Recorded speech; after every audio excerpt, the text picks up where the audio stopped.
So I've been in China now on and off for about 8 years. And in that time, I've gone to most of China's provinces and many cities.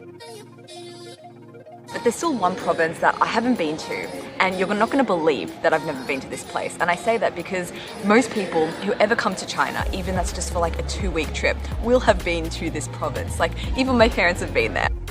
The province I'm talking about, of course, is the beautiful Guangxi. And if you don't recognize this province name, I'm sure you'll recognize these two names: Guilin, Yangshuo. I've never been there. So it's been on my travel to-do list for at least 8 years. But I always figured I'd just go when the time is right. But that time has never really announced itself. I've never had a project there or had friends that were going that I just tagged along. And yeah, basically last week I was eating at a Guangxi restaurant in Beijing. It was so delicious. And yeah, I booked a flight. So I'm actually at the airport. You can hear the announcements. I'm going to Guilin! But real talk, I haven't been so excited to travel for a really long time because I've got that feeling I'm going somewhere completely different.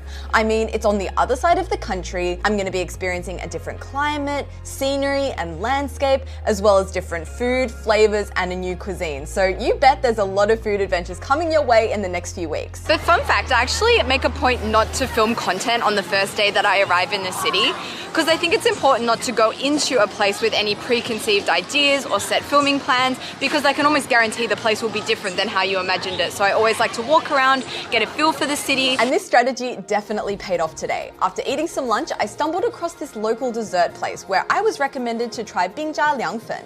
It appealed to me, of course, because it kind of looks like a bingfen with that jelly underneath. And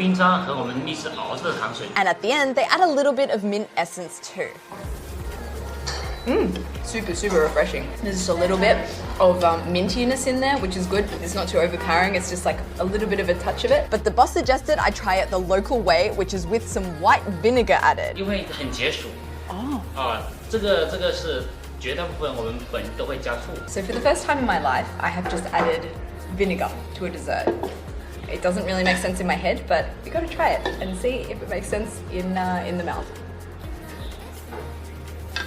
Can't really taste it, to be honest. It was here I bumped into a YouTube subscriber who just arrived back in Guilin from New Zealand, so we had a lot to chat about. Meet my new friend here. What is your name? And you can call me Jason. He ended up taking me on a walking tour through the city, and he was just so knowledgeable about the food, telling me don't eat this, eat that, don't go here, go there. So I actually asked him if he'd be willing to be our food guide for today's video, and he said yes. So it's the next day, it's my second day in Guilin now, and I am on my way to meet with Jason, who's going to be taking me on a Guilin rice noodle adventure. So as you may be aware, Guilin is very famous for their rice noodles. There are so many different varieties.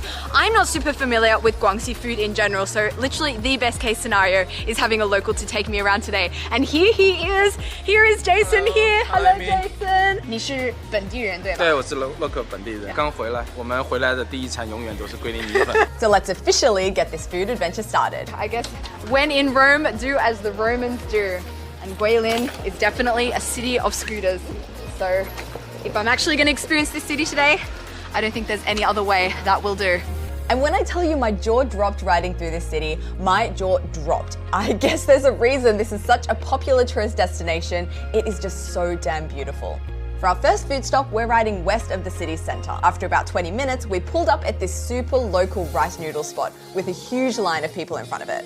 So we've arrived at our first mifen stop of the day, and I know this place is going to be good because it was actually 20 to 30 minutes out of the city, so I feel like only locals know about this place. There's also a really long line, and my friend Jason just told me that if the shop has more than 5 people inside, you can go inside and know that there's going to be good mifen there. This place has at least, I want to say 20 people in this line, so I think it's going to be good. The place is called Apo Mifen Dian.